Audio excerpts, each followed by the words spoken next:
But first, a story you will see only on 22 News. The 22 News I-Team asked MGM leaders the tough questions about what their Springfield casino will really look like. Good evening and welcome to 22 News at 6. I'm Barry Krieger. And I'm Juliana Mazza. 8 months ago, MGM Springfield celebrated its groundbreaking. Since then, we've heard about the project shrinking and haven't seen much construction. 22 News I-Team reporters Laura Hutchinson and Ryan Walsh toured the site with MGM leaders to find out what's really going on. In an interview you'll only see on 22 News, we spent an hour asking your questions and getting answers from MGM President Bill Hornbuckle and MGM Springfield President Mike Mathis. We also got an up-close look at what the south end of Springfield is expected to look like in 2018. Obviously, we have the highway in front of us here. I think one question that people have, since you did away with the glass tower in the design, that's how a lot of the cars driving by are going to notice the development. So my question to you is, what do you have that people are going to notice as they're driving by on the highway? Still a very large-scale development. We are currently talking about and looking at many iconic design elements that potentially could go out along the 91 corridor there, whether they be integrated into the garage, a standalone, or some other feature that stands on top of one of our buildings. We recognize, look, 100,000 cars a day go on up and down that highway. Right. We're not going to lose that opportunity. It's unfortunate that the design had to go that way, but it's really all the other stuff. It's the $25 million we're going to pay to the city over 40 years. That's $1 billion. Then why was it included in the first place? I mean, it was obviously to attract drivers off of 91, or was it just some glitz and glamour to impress the city at the beginning? Did you have intentions of building it in the first place? Of course we did. And to use the word impress the city, look, we're trying to make a resort. This resort, when it's all said and done, is going to cost over $950 million. Which is a significant commitment above what we first told the city. So this isn't about saving money. This is about making it work and making it sustainable. We want to be here for the next 40 years, not the next 4 years. Hornbuckle and Mathis say while the glass tower is gone, what's coming will work better. We walked along the entire site and got a better idea of what is coming.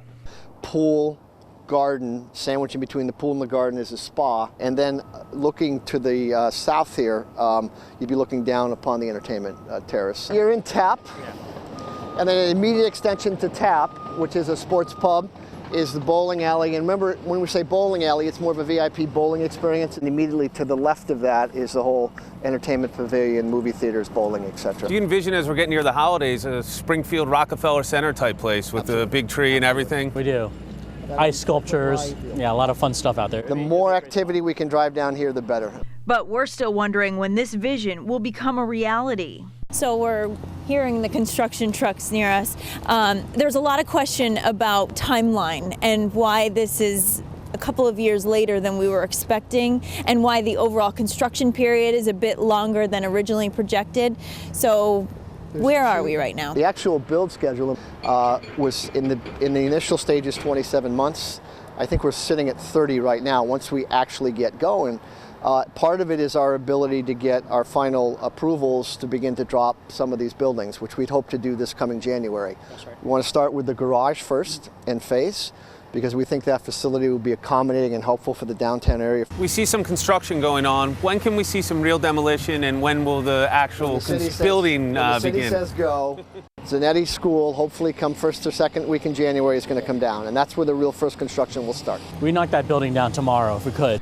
As we walked, they acknowledged the road hasn't been easy. You know, you were talking about money that you've spent on this project already. Of the money that you're still going to spend, how much money is this project that we will actually physically be able to see and enjoy? So call it a $950 million budget. About $600 million of that is hard construction. So it's been a lot more soft cost than normal, but you're still going to see over $600 million worth of hard construction here. Just look around. Is there any sense that we're going anywhere? We literally have over $200 million invested in this project between licensing. We own all this land. We're not going anywhere. You're a publicly traded company. You're just branching off into a REIT. Can you tell your stockholders, hey, we're just walking away from the $300 million we already spent? Of course we can't. A, no, and B, we don't want to. Over the last couple of years, obviously, we've had some changes to the design. We're still talking about another couple of years before this opens. Are you anticipating any major changes from this point forward? Not major, but we'll tweak everything and anything along the way. Look, we've opened them and said, oops, got that wrong. And so, yeah, I'm sure there'll be things that'll come up along the way. But no, in the context of the structure and the key elements, obviously given the nature of our agreement here, because in that environment we're kind of free to do as we please, given the nature of our agreement here, there'll be nothing significant that changes. With one caveat, we always change, and candidly you want us to. And there is a lot more to this interview, including their response to a possible casino in northern Connecticut, whether jobs will be impacted by the project reduction, and why they're spending more for less. You can find those answers on our website, WWLP.com. As far as timeline goes, we found out construction and demolition should start in January, and they still hope to open in September 2018. For Laura Hutchinson, I'm Ryan Walsh, working for you with the 22 News I-Team.